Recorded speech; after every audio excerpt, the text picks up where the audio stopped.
when we look at the kind of civil rights fights that were happening, in the 60s and 70s and things like that for genuine equality, and I'm not like, neither I know sometimes when I say there's no systemic racism, people will say, point to this law from the 50s, and it's like, okay, Yeah. but am I talking about the 50s? Because, I'm half Caucasian, half Chinese. Interracial marriages used to be banned in some Yes. places in the United States, right? Yeah. And that was more recent than I think most people would like. Mm-hmm. So it's not to say that there was never any discrimination, but I think the problem, what sets aside or sets apart social justice movements now from civil rights fights of previous generations is that we've begun to look at discrimination completely different, right? In the past, it was about being treated equally. I want to be treated equally, by the content of my character, not the color of my skin, the famous line. But now what people have done is they've gone and defined discrimination or racism differently.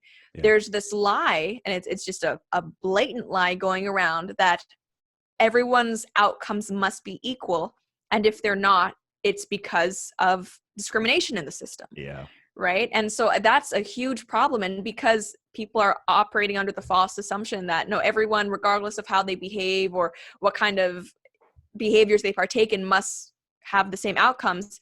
When those same outcomes don't appear, it must be because of racism, and therefore we need to change something. I don't know what, but clearly something. I mean, we see this, for example, like the number of female CEOs. Oh gosh. I'm not going to say that there's never been sexism in a boardroom, even to this day, but to say that there's like a systemic barrier that's just preventing women from being CEOs. Otherwise, it would be 50-50. Like, what are you basing that on? What's super interesting with that, especially when it comes to the gender thing, is how selective people are when they choose what they're looking at. Firstly, you have what I think the actual term is, they call it the apex fallacy, which means that, you mentioned CEOs, right? So people look straight to the top.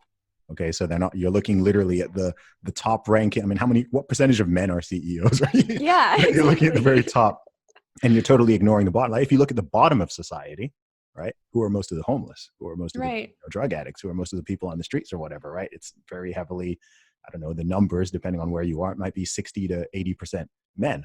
Okay. And no one looks at that. No one wants to talk about it. No one is pushing for 50-50 gender split in, plumbers and lumberjacks and people, miners, people working on the roofs, people digging up the streets, right? It's very, very selective to certain industries. And then also, it's not even done the other way around. So when you do have legitimate, like, female dominated industries, which is also totally fine, there aren't that many men that want to be primary school teachers, not because we're not allowed to. You just don't have that many men who are wired like that. There aren't that many men who want to be nurses. And just like I think it's silly on the other side, I think it would be silly to be discriminating against women who actually want to be primary school teachers, because you're there trying to like socially engineer to get more men to do this job. It just doesn't make sense. And then in general, this whole equality of outcome thing, people only do it in certain sectors. If I were to, the NBA is something like 72% Black athletes. Okay. Whereas Black men make up 7% of the American population. Yeah, okay. Something like that. You have 7% of the population making up 70-something% of this whole sports league, right? If someone were to suggest that the NBA is like racist against Jewish people or racist against, you laugh them out the room, right? You'd be like, you're being ridiculous, right? But people will apply that exact same logic with no nuance whatsoever to these other things. And I don't know what that is. Like, I try not to imagine that people are just like dumb, but it seems like a really, it's not a super complicated thing to understand. So I don't know why people. And I'm sure you agree that if people can point to an area or a law or a practice where it is blatantly discriminatory, then let's get rid of it. That's fine. I mean, I would even people complain about the whole resume thing.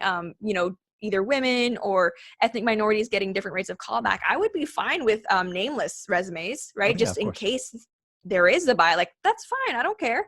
But I think a lot of the problem people have is that they don't understand statistics, which is why I like Jordan Peterson's videos a lot, because he actually takes the time to explain, things like a bell curve, and why, no, like, men aren't, smarter than women or anything like that. But it's like, if we look at the tail ends, because the distribution is different, the number of male geniuses is going to be higher than the number of female geniuses.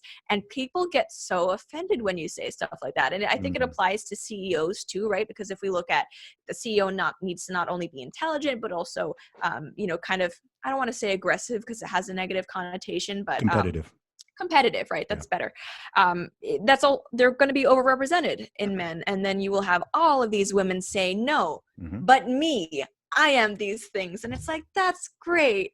Doesn't change statistics and averages. It doesn't. And it's another apex fallacy, because look at what percentage of people in prison are male. Right. 90%. Yeah. It's the same thing. The same thing that makes 90% of prisoners male is the same thing that makes 90% of CEOs male. Right. That's just it. Yeah. Yeah, and with the whole males being criminals thing, I think a lot of feminists, they like to say, oh, look, all men are, or most men are criminals, therefore men in general are criminals. And it's like, no, we're taking a small area of the most aggressive, violent people who men are overrepresented in, but that doesn't apply to the complete rest of the curve. These conversations are frustrating, and it seems like a lot of people don't want to listen. I do not scam. Put some respect on my name. Sick like